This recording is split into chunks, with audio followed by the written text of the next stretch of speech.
মহালয়া দেবী দুর্গার আবির্ভাবের কাহিনী। সূচনা। শরৎকালের ভোর। আকাশে মেঘ, বাতাসে হালকা শীত আর গাছের পাতায় শিশির। এই সময়েই বাজতে থাকে ধানুকের ঢাক, ভেসে আসে চণ্ডীপাঠের ধ্বনি। শুরু হয় মহালয়া। মহালয়া মানেই দুর্গোৎসবের সূচনা। এদিনই দেবী দুর্গাকে পৃথিবীতে আহ্বান করা হয়।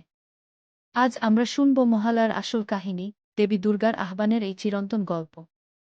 অসুরদের অত্যাচার ও দেবতাদের দুঃখ। প্রাচীনকালে অসুররাজ মহিষাসুর ভগবান ব্রহ্মার কাছ থেকে অমরত্বের বর লাভ করে। কিন্তু শর্ত ছিল, কোনো দেবতা বা পুরুষ তাকে হত্যা করতে পারবে না। এই বর পেয়ে মহিষাসুর ভীষণ শক্তিশালী হয়ে ওঠে। সে স্বর্গলোকে আক্রমণ চালিয়ে দেবতাদের সিংহাসন দখল করে নেয়। ইন্দ্র, বায়ু, অগ্নি, বরুণ সব দেবতা হেরে গিয়ে আতঙ্কিত হয়ে পড়েন। অসহায় দেবতারা তখন ব্রহ্মা, বিষ্ণু ও মহাদেবের কাছে যান। তারা প্রার্থনা করেন, হে মহাদেব, হে বিষ্ণু, হে সৃষ্টিকর্তা ব্রহ্মা, আমাদের রক্ষা করুন।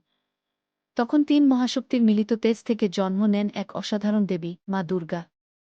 মা দুর্গার সৃষ্টি ও শক্তি।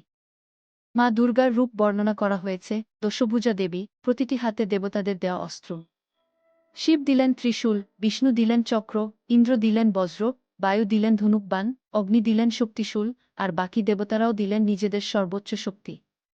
সিংহবাহিনী মা দুর্গা তখন অসুরদের বিরুদ্ধে যুদ্ধের প্রস্তুতি নিলেন। মহিষাসুরের সাথে মহাযুদ্ধ।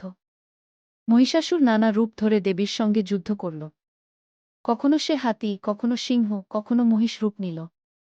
দেবী দুর্গা প্রত্যেক রূপের সাথে সাহসিকতার সঙ্গে লড়লেন। 9 দিন ধরে চলল সেই ভীষণ যুদ্ধ। দেবতারাও দেবীকে সাহায্য করলেন। অবশেষে 10ম দিনে মা দুর্গা ত্রিশূল দিয়ে মহিষাসুরকে বধ করেন। সেই দিন থেকেই আমরা উদযাপন করি বিজয়া দশমী, যেদিন শুভশক্তি অসুরের বিরুদ্ধে জয়লাভ করে। মহালয়ার মাহাত্ম্য। কিন্তু দুর্গাপূজার সূচনা হয় মহালয়া দিনেই।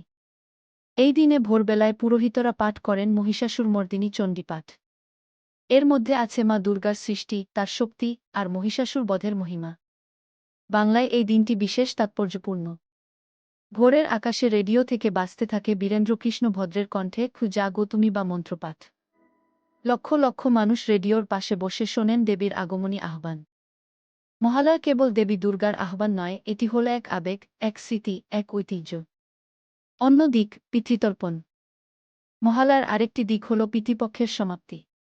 এই দিনে মানুষ তাদের পূর্বপুরুষদের শ্রাদ্ধ ও তর্পণ করেন, তাদের আত্মার শান্তি কামনা করেন।